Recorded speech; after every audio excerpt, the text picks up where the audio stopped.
예, 오늘은 2020년 1월 2일 목요일입니다. 미국에 있는 안철수 전 국회의원이 정계 복귀를 선언했습니다. 내년 올 2020년이죠. 4월 15일 총선을 석 달여 앞두고 전격적으로 말입니다. 오뎅을 먹으면서 말씀을 드리겠습니다.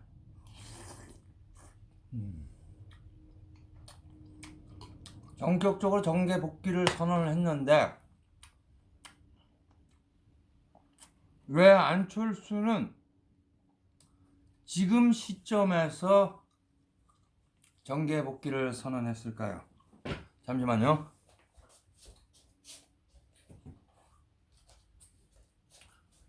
네, 만두는 역시 고향 만두가 최고죠.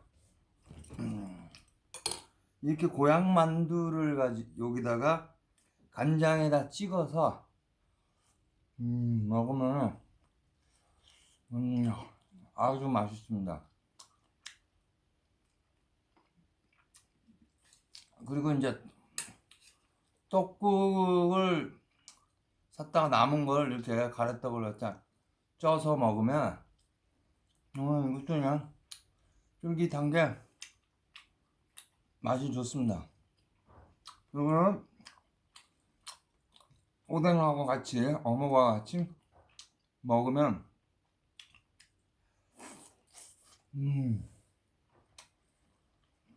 아주 맛이 좋아요.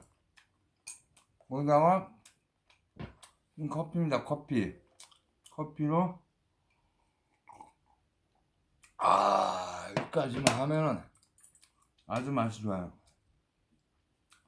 이 고향 만두는 이게 속이 알차고 여기 이제 상당히 돼지고기가 많이 들어가 있으면서도 이게 먹으면 맛이 아주 기가 막히게 맛있습니다. 기가 막히게 맛있고요. 여기 어묵을 이게 스프를 사서 넣었는데 그냥 내가 간장을 넣어서 끓여 먹는 것보다 맛이 덜하네요.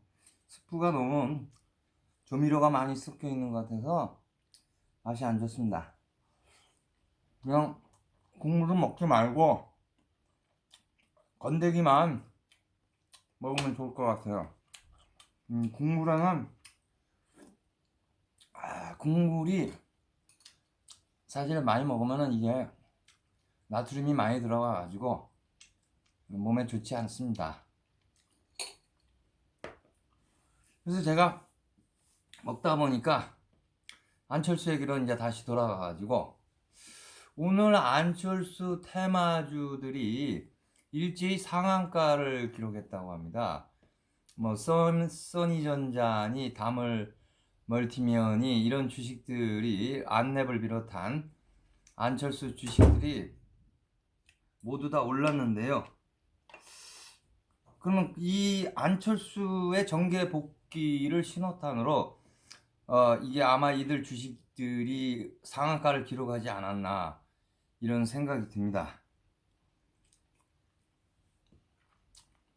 저도 오늘 써니전자 주식을 매입하려다가 이게 수년간 한 몇 년 동안 한 5년 정도 됐나 4년 정도 됐나 주식 거래를 안 하다 보니까 증권 계좌번호도 잊어먹고 뭐 보안 카드도 있는데 그것도 어디 갔는지 모르겠고 그래서 안타깝게도 주식을 매입하지 못했습니다.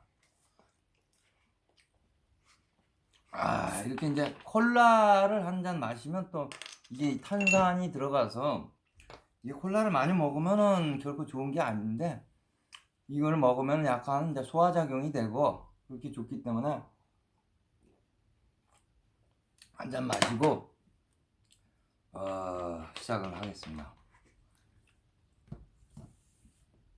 이 안철수의 이 테마주라고 할 수 있는 주식이 상한가를 기록한 거는 분명 뭔가가 있다 이런 생각을 많은 투자자들이 할 것입니다. 그러면 이제 오뎅을 하나 집어먹까?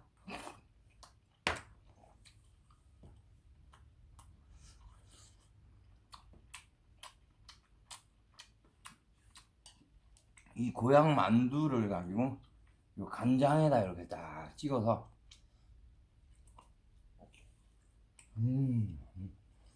천천히 먹으면 역시 쫄깃하면서도 이 안에 있는 만두 속이 알차가지고 이 알찬 이 만두 속을 먹는 겁니다. 그러니까 그리고 콜라를 한 잔 또 마시고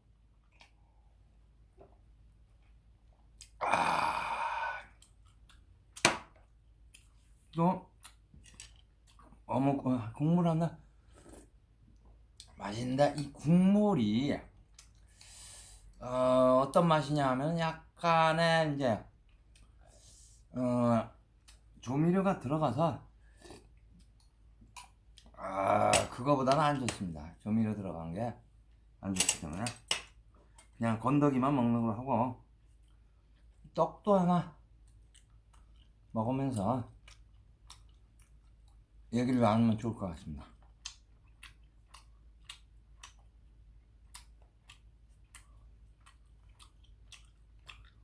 만두 하나 더 먹고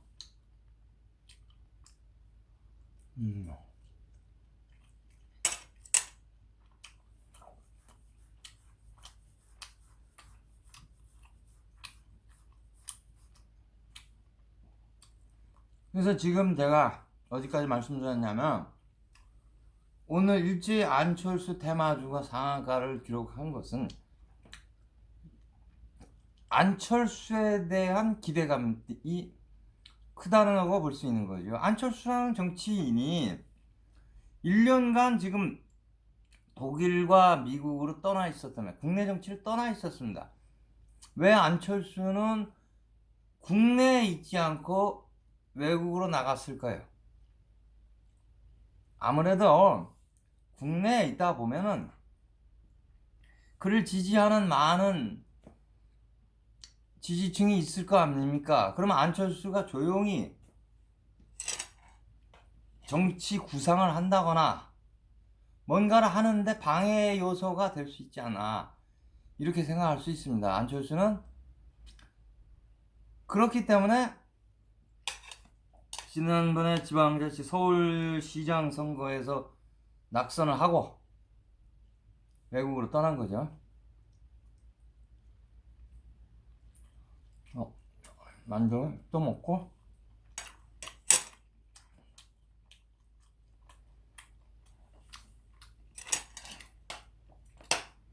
이 어묵이 좀 오래된 거예요. 냉동실에 냉동 보관을 했기 때문에 오래돼도 먹을 수 있는 겁니다.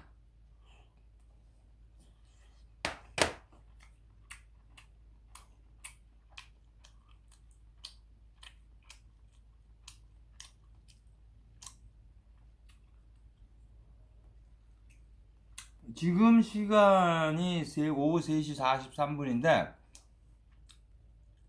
지금 먹는 거는 점심이에요.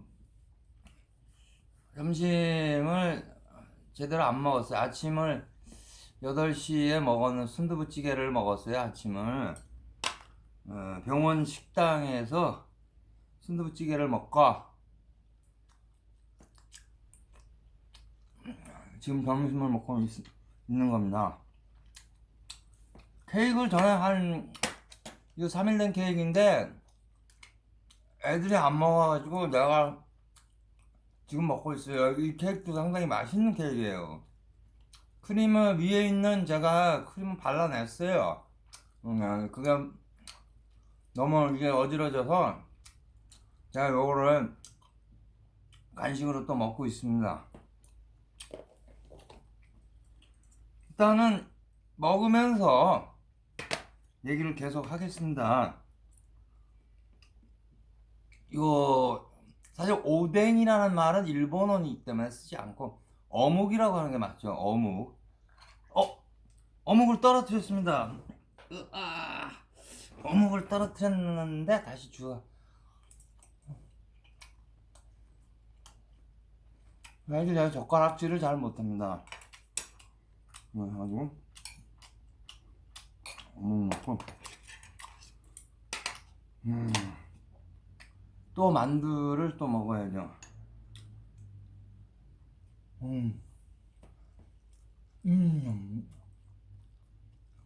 다른 거보다 만두가 제일 맛있습니다. 이거.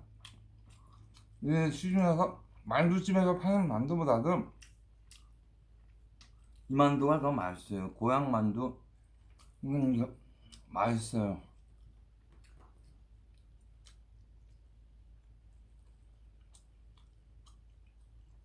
이거는 만두 천천히 음미하면서 먹고 또 콜라 한 잔 마셔줘요.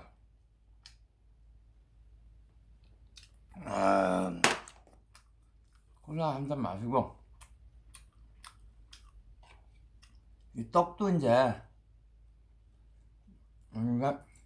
이거 오래돼서 냉동실에 있던 떡인데 해동을 시킨 거 아니에요. 냉동실에 있는 떡을 해동을 시켜야되니까 좀 딱딱해요. 이게 끓여도. 그래서 맛은 좀 덜합니다. 덜해도 어쩔 수 없어. 버리기 아까우니까 먹는 겁니다.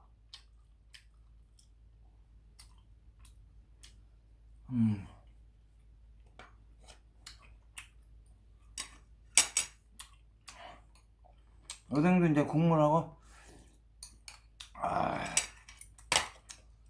국물이 약간 좀 진해요. 그래서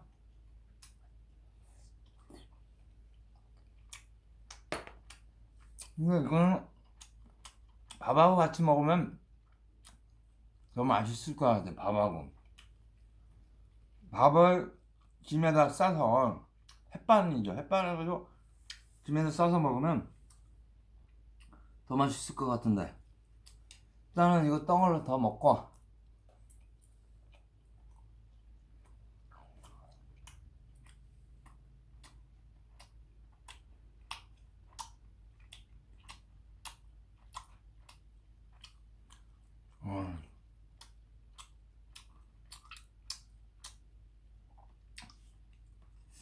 지금 각종 여론조사를 보면은 더불어민주당의 지지율이 자유한국당보다 10% 이상 더 높게 나오고 있어요. 아니 상식적으로 생각을 하면 더불어민주당이 지금 잘한 게 별로 없잖아요. 그야말로 교섭단체도 안 되는 정의당이니 민주평화당이니 대한신당이 이런 도토리 정당 조그마한 정당하고 야권하고를 야합을 해가지고 예산안 날치기 통과를 하고 선거법하고 공수처법도 강행 처리한 거 아닙니까? 문희상이라는 국회의장은 여당의 앞잡이가 돼가지고 그야말로 선거법과 공수처법 이거를 통과시키는데 협조를 한 거 아닙니까? 그러한 여권의 어떻게 보면 횡포라고 할 수 있는데 그랬음에도 불구하고 더불어민주당의 지지율이 야당인 자유한국당보다 10% 이상 높다는 것은 자유한국당이 그만큼 국민 앞에 제대로 된 야당의 역할을 하지 못하지 않았나, 이런 생각이 듭니다. 뭉치는 힘이 약해요, 약해. 그야말로 자유한국당은 어떻게 보면 분열되지 않았어요, 지금?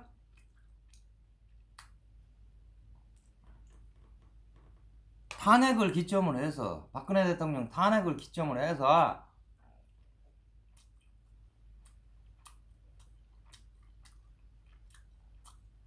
분열을 이루고 돼가지고 힘이 약합니다.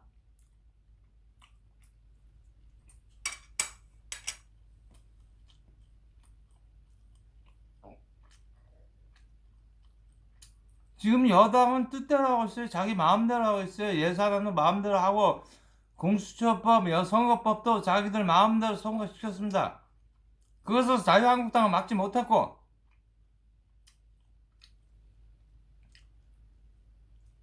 자유한국당의 지지율은 답보 상태고, 대선 후보 지지율을 봐도 더불어민주당의 이낙연이가 황교안보다 훨씬 10% 이상 앞서 1위를 기록하고 있고, 황교안의 리더십이 의심받고 있는 상황입니다. 이제 물론 4.15 총선에서 어떤 결과가 나올지에 따라서 황교안의 운명이 결정이 될 수 있다, 이렇게 생각을 합니다. 이제 여기에 새로운 변수로 등장한 것이 안철수인데, 안철수가 어떤 길을 걸을 것인가. 안철수는 중도 보수를 추방하는 그러한 사람입니다. 문재인처럼 철저하게 좌파가 아닌,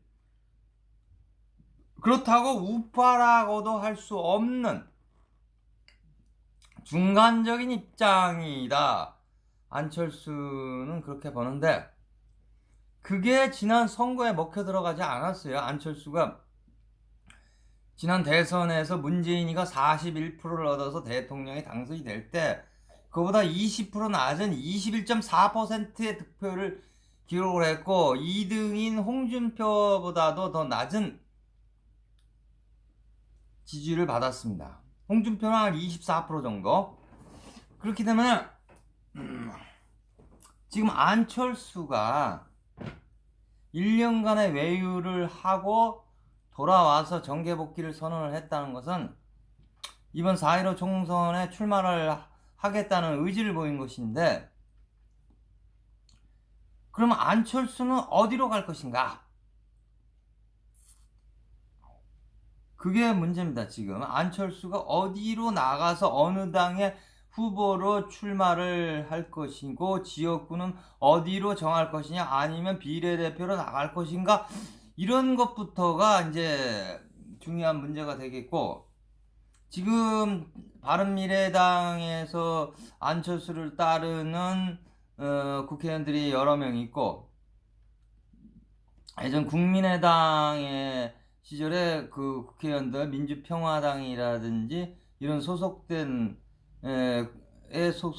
국회의원들이 여러 있습니다. 그럼 그런 세력들을 안철수가 규합을 해가지고 새로운 정당을 만들어서 대선에 이번에 총선을 임할 것인지, 지금 시간이 그렇게 많지 않습니다. 후보자를 내야 되고, 후보를 영입을 해야 되고, 당을 만든다, 신당을 만든다면 신당 창당에 필요한 그런 절차를 밟아야 됩니다. 지금 이번 선거는 연동형 비례대표제가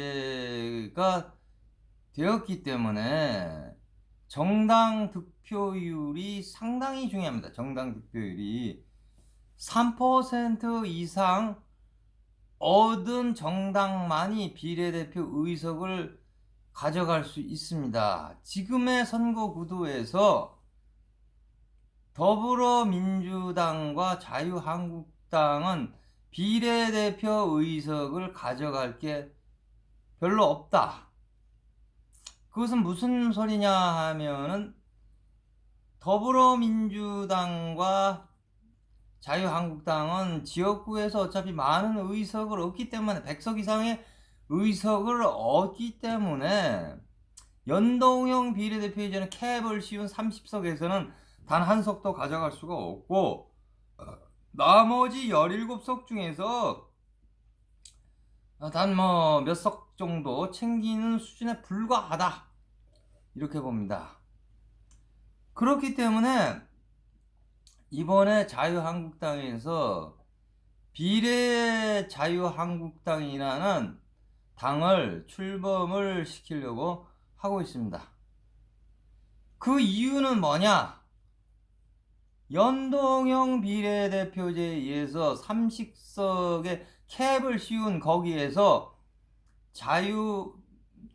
비례 자유한국당이 많은 정당 득표율을 얻으면 거기서 많은 의석을 얻을 수 있기 때문에 창당을 하려고 합니다. 그래서 창당을 해서 비례대표 의석수를 한 15석에서 20석을 얻었다. 그러면 그 당은 지역구는 국회의원을 한 명도 내놓지 않고 오로지 비례에서만 국회의원을 얻으려고 하는 것이기 때문에 만약에 15, 제가 보기에는 15석에서 20석을 비례 자유한국당이 싹쓸이를 해갈 수 있다. 싹쓸이 해갈 수 있다 이렇게 생각이 되는데요. 싹쓸이. 그러면은 그리고 나서 선거가 끝난 뒤에 두 당이 통합을 해버리면 거의 제1당도 될 수가 있다. 근데 문제는 정의당입니다. 정의당. 지금 유권자들이 정의당과 더불어민주당은 같은 편이다라는 생각을 많이 갖고 있어요. 그러니까 지금 연동형 비례대표제를 하고자 했던 더불어민주당은 자유한국당처럼 쉽게 비례위성정당을 만들 수가 없는 상황입니다. 만들었다가는 이것은 어떻게 되면 국민적인 지탄을 받을 수가 있습니다. 그것은 왜냐하면은 자신들이 연동형 비례대표제를 찬성을 해서 그것을 하고자 했는데 비례위성정당을 만들어서 거기서 의석을 가져오겠다는 것은 한마디로 꼼수라고 볼 수 있는 거죠. 그것을 자유한국당은 정당방위의 입장에서 그것을 할 수 있지만 더불어민주당은 자유한국당처럼 그렇게 쉽게 비례 더불어민주당을 만들 수가 없다는 얘기입니다. 이제 문제는 이렇게 정의당입니다. 정의당. 그러니까 많은 유권자들이 지역구는 더불어민주당 후보를 찍고 정당 투표는 정의당에게 찍는다. 이런 몰아주기 수법을 취하면 의외로 지금 정의당이 정당 투표를 많이 득표를 할 수 있다. 그렇게 되면은 더불어민주당을 창당하지 않아도 그것을 창당한 효과 이상을 볼 수가 있다. 이런 게 나올 수가 있습니다. 지금 정의당의 지지율은 10%가 안 돼요. 8, 9% 정도인데 이게 만약에 정당 투표로 가서 더불어민주당이 이런 식으로 얘기를 할 수가 있어요. 당은 지역구에서는 더불어민주당을 찍고 정당 투표는 정의당에게 하십시오. 이런 식으로 해요. 더불어민주당 지지자들이 정당 투표에서 정의당을 몰아줄 수가 있습니다. 그렇게 되면 의외로 정의당에서 그 30석 중에서 많은 표를 정의당이 가져갈 수가 있어요. 그런 게 있기 때문에 선거 결과는 나와봐야 합니다. 나와봐야 알지만 연동형 비례대표제에서 가장 큰 혜택을 받는 정당은 뭐니 해도 정의당이 될 가능성이 높다는 겁니다. 그 심상정 대표는 비례대표 의석만 가지고 교섭단체를 구성하겠다 이렇게 공언을 하고 있습니다. 과연 그 공언이 맞아 떨어질지는 선거 결과를 봐야 되는데 이제 유권자들의 표심이 지역구에서 더불어민주당을 지지했던 사람들이 정당 투표에서 더불어민주당을 지지하지 않고 정의당을 지지하는 곳으로 빠질 경우가 이제 문제가 되는 거죠.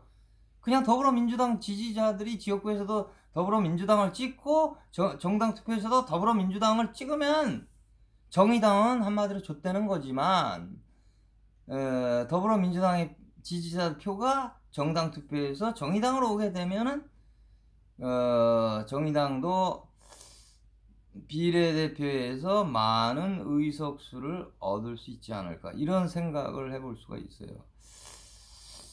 그렇지만 이제 지금 이렇게 연동형 비례대표제에서 비례대표 의원을 도토리 정당, 소수 정당이 많이 나눠 가질 수 있게 됨에 따라서 우후죽순격으로 이 비례 위성 정당이 출현할 가능성이 아주 높아졌습니다.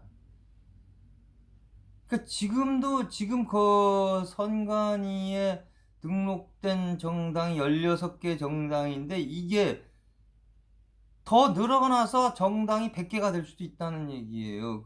그러면 그 정당들이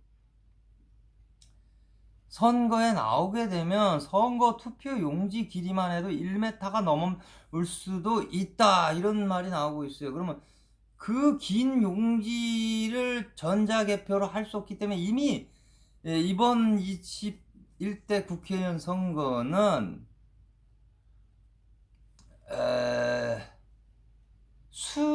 전자투표를 할 수 없다는 결론이 나왔습니다. 수개표로 해야 된다. 그렇기 때문에 선거 결과가 보통 예전에는 자정이 되기 전에 대부분 선거 결과가 나왔는데 이번에는 거의 하루 정도 오래 시간이 걸리지 않을까 이런 생각을 해볼 수가 있습니다.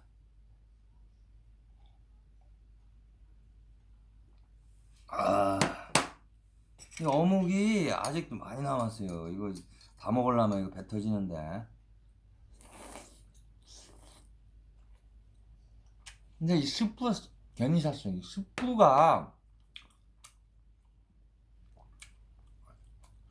스프를 이걸 넣고 끓였는데 잘 내 입맛에 안 맞네요. 차라리 간장 넣고 끓여 먹는 게 훨씬 더 맛있습니다.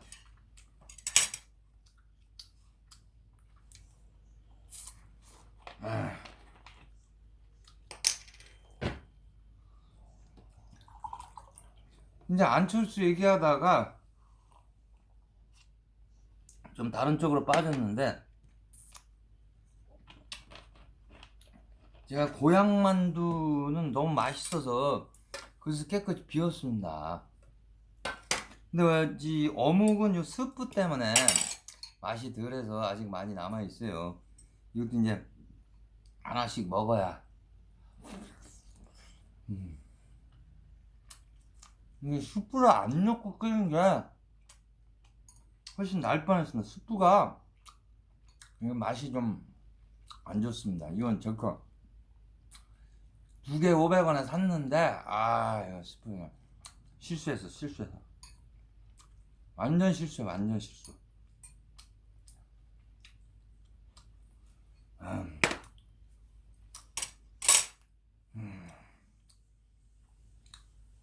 이제 문제는 이제 안철수가 어떤 역할을 하고 안철수의 신당이 출연을 하게 된다면 어떤 돌풍을 일으킬 수 있을 것인가. 그러면 지금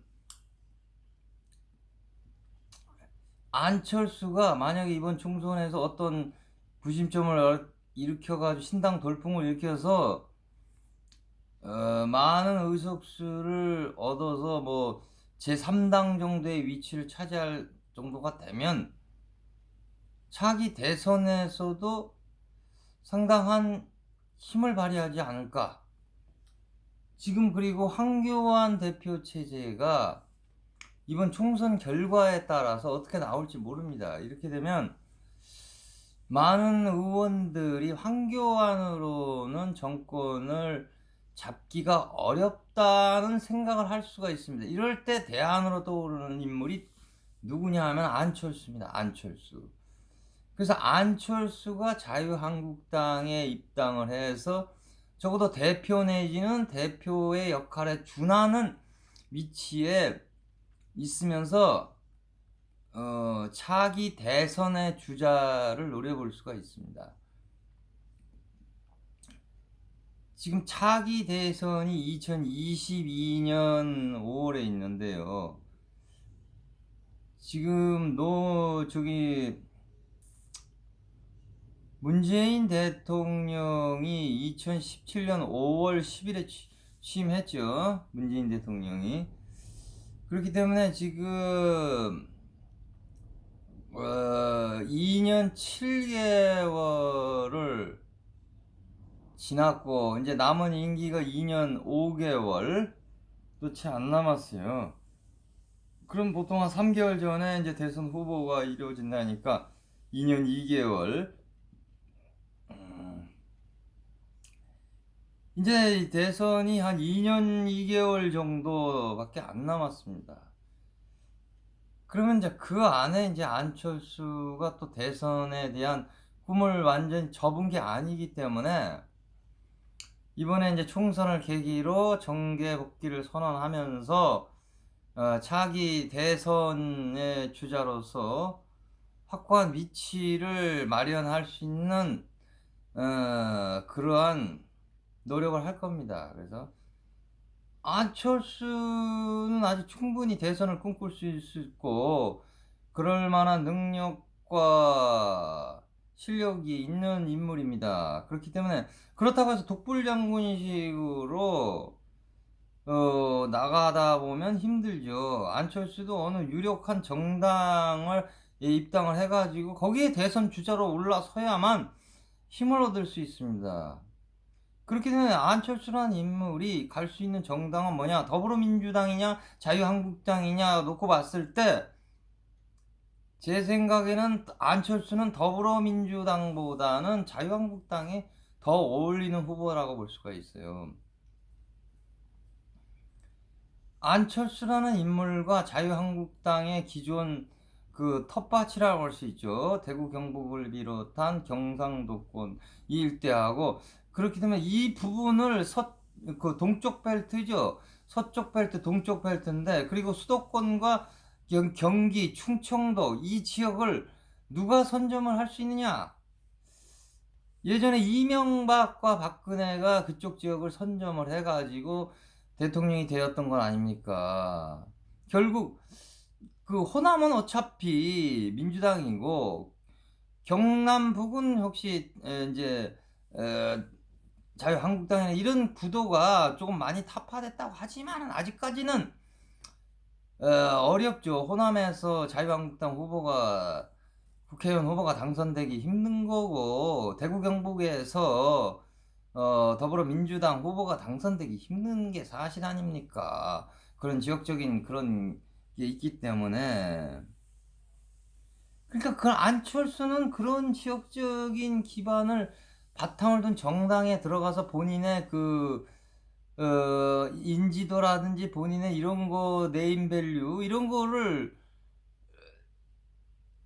표현한다면 충분히 자기 대선에서 강력한 후보가 될 수 있다 이렇게 생각합니다. 지금 뭐 대선 후보 조사를 보면 1위가 이낙연이고 2위가 황교안으로 나오는데 사실 이낙연이가 무슨 대통령감입니까? 솔직히 말해서 이낙연이가 뭐 한 게 뭐 있는데 이낙연이가 뭐 지금 정치를 잘합니까? 정치에 대해서 뭐 압니까? 뭐 국회의원 몇 번 하고 도지사 몇 번 하고 뭐 국무총리 했다고 뭐 대선 후보 1위? 아 그거는 많이 헛개비고 그건 내가 보기엔 이낙연이라는 인물은 대통령 후보감은 되지 않는다고 생각을 합니다. 그 어눌한 말투와 그 그런 뭔가 카리스마적인 그런 예전에 삼김이 보였던 그런 게 없어요. 물론 황교안이도 그런 게 많이 부족하지만 그렇기 때문에 안철수라는 상대적으로 젊은 후보가 그런 거를 보여주면서 그리고 과거에 대선에 출마한 경력이 있기 때문에 이낙연이나 황교안보다 더 유리해질 수 있습니다. 그것은 왜냐하면 문재인이도 처음 도전해서 대통령이 된 게 아닙니다. 재수했죠. 지난번에도 나와가지고 박근혜한테 떨어진 다음에 이번에 이제 나와가지고 대선에 당선이 된 거 아닙니까? 노무현이도 마찬가지고 박근혜도 뭐 마찬가지죠. 좀 이명박이하고 경선을 해서 져가지고 후보가 되지 못했고 그리고 다음번 대선에서 성공하지 않았습니까? 이런 재수, 삼수 이런 경험을 쌓으면서 대통령이 될 수 있는 겁니다. 그런데 이낙연이나 황교안이는 정치 초보입니다. 어떻게 보면 대선에 출마한 경력도 없고 이거 이제 오뎅을 이제 또 먹어줘야지 이거 버리긴 좀 아깝고 이거 다 먹으면 배부를 것 같고 근데 이 국물 때문에 먹기가 싫어졌어 오뎅이. 오뎅 자체는 맛있는데 이 국물 스프 국물이 영 내 입맛에 안 맞네요. 그래서 오뎅은 그만 먹고 이제 요 케이크를 사실 이 케이크 상당히 맛있는 케이크예요. 여기 입에서 살살 녹고 부드럽고 케이크는 파리바게뜨 맛있어요. 이게 카스테라가 이게 케이크가 아주 중요하거든요. 크림이 너무 많아도 맛이 없어. 너무 달아도 맛이 없고. 그래서 좀 적당하게 케이크 있고, 또 음료수를 콜라를 마셔줘야지.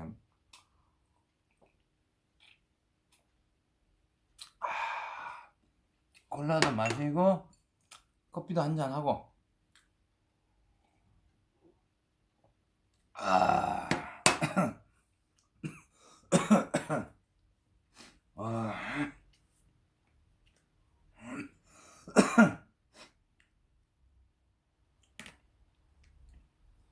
케이크 맛있죠.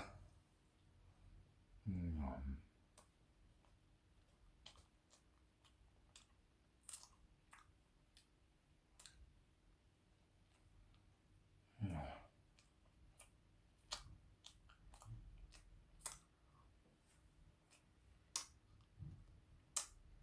어차피 안철수와 정치를 은퇴한 것이 아니라 계속 할 것이기 때문에 이번 총선에서 국회에 입성을 하고 정당의 대표가 돼서 대권 주자로서 발돋움하게 되면은 차기 대선에서 모르는 겁니다. 승리해서 안철수가 다음 문재인에 이어서 대통령이 될 수